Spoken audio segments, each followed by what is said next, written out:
Δόξα τω Θεώ. Λοιπόν, είστε Θεσσαλονίκη? Ναι. Πολύ ωραία. Άρα θα μιλήσετε το απόγευμα στην εκδήλωση της Ένωσης Κεντρών, έτσι? Ναι. Λοιπόν, είχα ένα ρεπορτάζ, έστειλε το ρεπόρτερ μας εδώ, το Ρωμανό το Κοντογιαννίδη, χθες το απόγευμα στο Λευκό Πύργο το μεσημέρι, και έπαιξε αυτό το ρεπορτάζ. Νέοι άνθρωποι, έτσι, είπαν, είναι δυνατόν στα 10 ευρώ που βγάζουμε τα 3 να μας μένουν και τα 7 να δίνουμε στο κράτος? Φαρμακεία κλείνουν. Νέοι δικηγόροι είπαν πριν από λίγο, είμαι δικηγόρος, λέει, 2 ετών, βγάζω 3.000 ευρώ το χρόνο, αυτά είναι τα χρήματά μου. Εάν τα 2.700 τα δίνω σε ασφαλιστικές εισφορές, πώς θα ζήσω? Λοιπόν, πέστε μου σας παρακαλώ πολύ, χθες κύριε Πρόεδρε ήσασταν δυναμίτης μέσα στη Βουλή, πολύ καυστικός. Λοιπόν, επαναλάβετε ενδεχομένως για τον κόσμο που δεν μπόρεσε να σας ακούσει χθες στη Βουλή, τι λέτε στην κυβέρνηση για αυτό το ασφαλιστικό? Ακούστε, όχι μόνο στο ασφαλιστικό, εγώ συνέστησα στον κύριο Τσίπρα να υποβάλει την παραίτησή του στον πρόεδρο της Δημοκρατίας. Μόνο αυτό του μένει τώρα, αν έχει στοιχειώδη σοβαρότητα. Καταλαβαίνετε, δεν υπάρχει τώρα τίποτα άλλο, γιατί είπε τόσα ψέματα, παρουσίασε τόσο διαφορετικά την εικόνα εδώ και 5 χρόνια. Θα μπορούσε να σώσει την Ελλάδα, να δείξει, να ενώσει τον Νότο, να κάνει, αν τα θυμηθούμε όλα αυτά, δημιουργείται μια γελία εικόνα, όχι πρωθυπουργού, γενικώς, μια γελία εικόνα χώρας. Λοιπόν, του συνέστησα εκείνος να δείξει τη γενναιότητα της παραίτησης, προσχηματισμό οικουμενικής κυβέρνησης, ο δε Μητσοτάκης να σταματήσει τα πρωθυπουργηλίκια και τα όνειρα για αυτοδυναμίες και να σοβαρευτεί και να μην ακούει τους ακροδεξιούς θερμοκέφαλους που τον περιστοιχίζουν. Αυτά συνέστησα πολύ απλά και είπα ότι για την Ελλάδα όλα αυτά γίνονται, και υπέδειξα ένα συγγενή μου που σε ηλικία 19 ετών πήγε στο αλβανικό έπος, τον βάλανε πρώτη γραμμή, έφαγε μια σφαίρα και δεν γύρισε, ούτε οστά βρήκαμε απέναντι σε αυτούς, γιατί όλοι οι άλλοι σήμερα οι Έλληνες είμαστε λίγο πολύ πουλημένοι. Λοιπόν, απέναντι σε αυτούς που δώσαν τη ζωή τους και μία ζωή είχαν και την έδωσαν, απέναντι σε αυτούς κάλεσα τον Τσίπρα να υποβάλει την παραίτησή του, γιατί η ιστορία, ξέρετε, θα γράψει. Αν επιμείνει, αν αγατζώνεται στην καρέκλα, τι θα γράψει?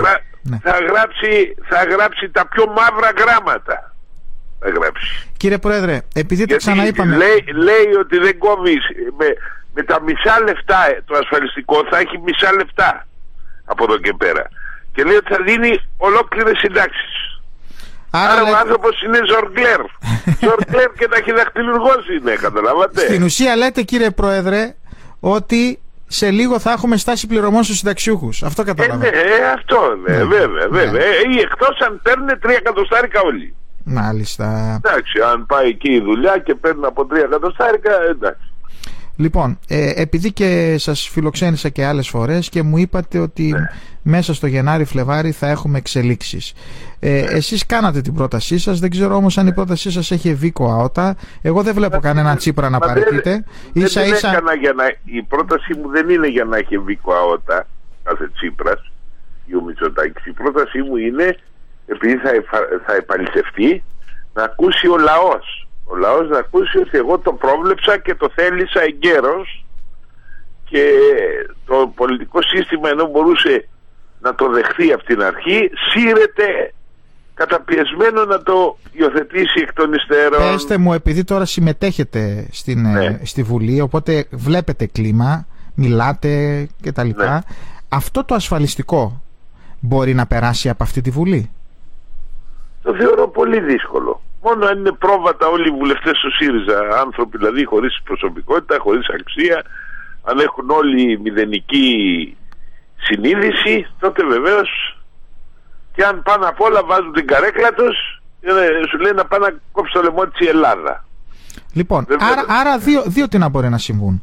Ή το ασφαλιστικό αυτό να περάσει από τη Βουλή με τους 153, διότι κανένας άλλος δεν θα βάλει πλάτη, όπως καταλαβαίνω, με τους 153 βουλευτές του ΣΥΡΙΖΑ ΑΝΕΛ. Μην ξεχνάτε και τον ΑΝΕΛ, έτσι, διότι χθες ο κύριος Πάνος χθες έκανε πρόταση να υπάρχει φόρος στις τραπεζικές συναλλαγές 1,5%.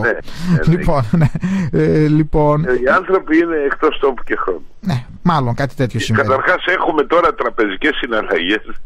Αυτή τη στιγμή τι έχουμε? μια στοιχειώδη κίνηση άειλη του χρήματος. Έτσι είναι. Δεν υπάρχει χρήμα. Να επανέλθω λίγο στο ερώτημά μου, κύριε Πρόεδρε. Αν λοιπόν περάσει, ας πάρουμε αυτό το θέμα, αν περάσει, έτσι, έστω και δύσκολα περάσει, πώς βλέπετε τους επόμενους μήνες αυτής της κυβέρνησης? Δεν θα μπορεί να βγει η άνθρωπος του ΣΥΡΙΖΑ στον δρόμο. Θα τρώει ξύλο. Θα τρώει ξύλο και θα παραιτηθούν αλλιώς τότε.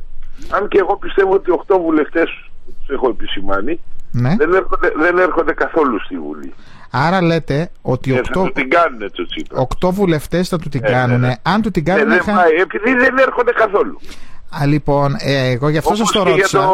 Στο Μητσοτάκη τόνισα εχθές, αν είδατε, ότι ο Μεϊμαράκης και μια παρέα περί τον Καραμαλή δεν έρχονται στη Βουλή. Τον έχουν αφήσει μόνο του για να κάνει τα λάθη του. Κάνουν λευκή απεργία.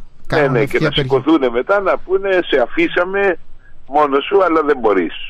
Κάπως έτσι. Λοιπόν, η ιστορία είναι η εξής, ότι είπατε ότι στην πρώτη περίπτωση που περάσει, αν περάσει, είναι μετρημένοι πάλι μήνες, μετά από λίγο πάλι θα το δει το πρόβλημα μπροστά του, μέχρι το καλοκαίρι τουλάχιστον θα έχουμε εξελίξεις. Αυτό καταλαβαίνω εγώ. Χειρότερα για αυτούς να περάσει. Χειρότερα για το ΣΥΡΙΖΑ είναι να περάσει. Και θα πάρουν απάνω τους όλο το ανάθεμα της κοινωνίας και όλη την κατάρα της κοινωνίας και δεν θα μπορούν μετά να την σηκώσουν. Ο ελληνικός λαός δεν πρόκειται τώρα στα 100 ευρώ που κόβει ο δικηγόρος ή ο μηχανικός ή ο συμβολογράφος να παίρνει τα 72. Τώρα αυτό, αν μου βρείτε άλλη χώρα στα 100 να παίρνει 30-35, να πω ναι, 72. Δηλαδή ρίχνουμε στην πυρά τους ελεύθερους επαγγελματίες και τους αγρότες, τους οποίους κατακρεουργούμε, για να σώσουμε τους δημοσίους υπαλλήλους. Αυτό κάνουν. Στο ΣΥΡΙΖΑ σήμερα είδατε να βάλουν κανένα φόρο στους δημόσιους υπαλλήλους? Τίποτα. Πάλι για να σώσουν. Έχουν την νοοτροπία την κρατικοδίαιτη. Λοιπόν, εδώ τώρα το ερώτημά μου. Επειδή προφανώς κάτι ξέρουν στο ΣΥΡΙΖΑ, ο Φλαμπουράρης, ο φίλος σας και κάποιοι άλλοι, λοιπόν, για τους 8, άλλοι λένε ότι είναι 8, άλλοι λένε ότι είναι 10, άλλοι λένε ότι είναι 15. Εντάξει, 8 ξέρω εγώ. Τέλος πάντων, υπάρχει ένας τέτοιος αριθμός που αν καταψηφίσει, χάνει την πλειοψηφία η κυβέρνηση. Μα γι' αυτό πιστεύω ότι θα το πηγαίνει όλο και πιο πέρα, δεν θα το εισάγει προς ψήφιση. Και στο τέλος, κατά από την πίεση των ξένων, οι ξένοι ήδη ζητούν οικουμενική πιεστικά. Θα πάει και ο Μητσοτάκης στο Ευρωπαϊκό Λαϊκό Κόμμα και θα του ζητήσουν να ψηφίσει το ασφαλιστικό, οι Ευρωπαίοι. Και τι θα κάνει τότε? Τι θα κάνει ο Κυριάκος? Τότε θα σηκωθεί ο Καραμαλής και θα τους την κάνει. Αν ο Μητσοτάκης αντιδράσει αρνητικά, επειδή οι σόφρονες υπαλληλοί της Νέας Δημοκρατίας αγαπούν την Ευρώπη και το ευρώ και δεν θα θελήσουν να θέσουν σε κίνδυνο την ευρωπαϊκή πορεία, νομίζω τότε η Νέα Δημοκρατία θα πάρει διαζύγιο τα δυο της κομμάτια. Άρα λέτε ότι θα σημάνουν πολιτικές εξελίξεις και στη Νέα Δημοκρατία. Θα γίνουν 4 κόμματα από τα 2. Και δεν θα γίνουν εκλογές. Η παρούσα Βουλή πάλι θα είναι αυτή η οποία. Πρωθυπουργός ποιος θα είναι? Τι να τις κάνει? Ακούστε, όχι, πρωθυπουργός ποιος θα είναι? Πρωθυπουργός, εγώ πιστεύω μπορεί να είναι 2 άνθρωποι παίζουν τα ονόματά τους, ο Στουρνάρας και ο Προβόπουλος. Υπό ποια έννοια, ποιο είναι το προσόν τους? Δηλαδή μας δίνετε, μισό λεπτό, μας δίνετε μια εικόνα η οποία θέλω λίγο να, επειδή έχετε πέσει μέσα σχεδόν σε όλα όσα έχετε πει, λοιπόν να προσπαθήσω να την προσδιορίσω. Λέτε λοιπόν ότι αργά ή γρήγορα, το αργότερο μέχρι το Μάρτιο-Απρίλιο, είτε ψηφιστεί είτε δεν ψηφιστεί, το θέμα υπάρχει. Θα έχουμε πολιτικές εξελίξεις. Και τόσο το χειρότερο αν ψηφιστεί, σας λέω. Ναι. Σε αυτή την περίπτωση ο Τσίπρας πάει στην άκρη, παραδίδει την εξουσία. Ο Μητσοτάκης αντιμετωπίζει διάσπαση στη Νέα Δημοκρατία με τους Καραμαλικούς, οι οποίοι θα του ξένοι θα λένε μέσα σε ένα απόγευμα, θα λένε ορκίστε αμέσως κυβέρνηση. Ορκίστε αμέσως κυβέρνηση. Αλλιώς Brexit. Και εκεί λοιπόν. Οι ξένοι θα το θέσουν μέσα σε ένα απόγευμα, σχηματίστε κυβέρνηση, γιατί αλλιώς Brexit. Μάλιστα, ξανά λοιπόν δεν είναι διατεθειμένοι οι ξένοι να κάνουν άλλη χαλάρωση και κοροϊδία. Και εκεί λοιπόν ο καραμαλικός παράγοντας που ήθελε η Μεϊμαράκη για αυτό το λόγο στην ηγεσία της Νέας Δημοκρατίας, με κάποιους βουλευτές που ελέγχει, μαζί με την πλειοψηφία του ΣΥΡΙΖΑ που θα ελέγχει ο Τσίπρας. Και πιθανώς και άλλα κόμματα μετά μπορεί να δώσουμε και εμείς, να δώσει το Ποτάμι, το Πασόκ. Εγώ χωρίς να συμμετάσχει ένας κεντρών στην κυβέρνηση, δεν θέλουμε αμφίτσια. Αν δούμε μια τέτοια εξέλιξη και μας λάβουν υπόψη σε όλα τα ζητήματα λίγο, δηλαδή στο ασφαλιστικό που λέμε 1.500 ευρώ ανώτερο πλαφόν, να ενωθούν όλες οι συντάξεις, να κόψουμε τις συντάξεις των πλουσίων που είναι πάνω από 3.000 ευρώ, από άλλη πηγή έχουν έσοδα προσωρινά όσο του περάσουμε την κρίση και το γκάβο μαλλιά, να κόψουμε τις συντάξεις των τέος βουλευτών. Δηλαδή σε ορισμένα πράγματα, αν λάβουν υπόψη την Ένωση Κεντρών, θα ψηφίζουμε κι εμείς. Μπορεί να ζητάμε απολύτως τίποτα. Και πρωθυπουργός λοιπόν Στουρνάρας Προβόπουλος και κυβέρνηση τεχνοκρατών προφανώς. Πολιτική. Ναι, δεν θα μπει κανένα. Και μισό λεπτό. Και όλος αυτός ο στρατός που φτιάχνει ο ΣΥΡΙΖΑ με τους μετακλητούς υπαλλήλους που βρήκανε δουλειά την ίδια στιγμή που ένας τριαντάρης δικηγόρος βγάζει 3.000 ευρώ και τα 2.800 του το παίρνουν σε εισφορές και ζει με τα 200 ευρώ το χρόνο, πεινάει δηλαδή. Ο τριαντάρης εκλεκτός του ΣΥΡΙΖΑ είναι μετακλητός υπάλληλος και παίρνει 2.500 ευρώ. Θα τα παρατήσει όλα ο Τσίπρας αυτά? Όλοι οι μετακλητοί όταν αλλάζει η κυβέρνηση. Ναι, αυτό λέω.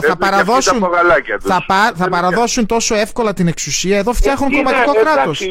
Αυτοί τώρα είναι γύρω από τον Τσίπρα και του λένε πρέπει να μείνεις, θέλει να σε διώξει η διαπλοκή. Η ολιγαρχία θέλει να σε διώξει. Αυτοί οι καρεκλοκένταυροι. Αυτοί θέλουν Τσίπρα και ας βουλιάξει η χώρα. Καταλάβατε.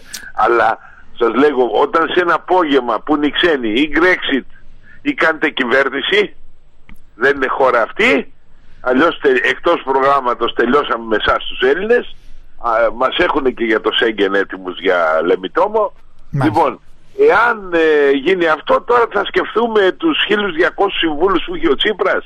Λοιπόν, όλα αυτά τα πολύ ενδιαφέροντα θα τα πείτε προφανώς και το απόγευμα στην εκδήλωση σας, έτσι, 7 η ώρα είναι. 7 η ώρα στο Καψί θα είμαστε, 7 η ώρα σήμερα, στο ξενοδοχείο Καψής, στην οδό Μοναστηρίου, κόβει την πίτα η Ένωση Κεντρών, είναι ελεύθερη είσοδος και παρακαλώ όλοι οι Θεσσαλονικείς που με αγαπούν και θέλουν έτσι από κοντά να τα πούμε, να προσέλθουν. Σας ευχαριστώ πολύ κύριε Πρόεδρε, καλή δύναμη σας εύχομαι. Γεια σας κύριε Βασίλη. Να είσαι καλά, γεια. Λοιπόν, Βασίλης Λεβέντης, λοιπόν τα είπε όλα, έκανε και την προφητεία του.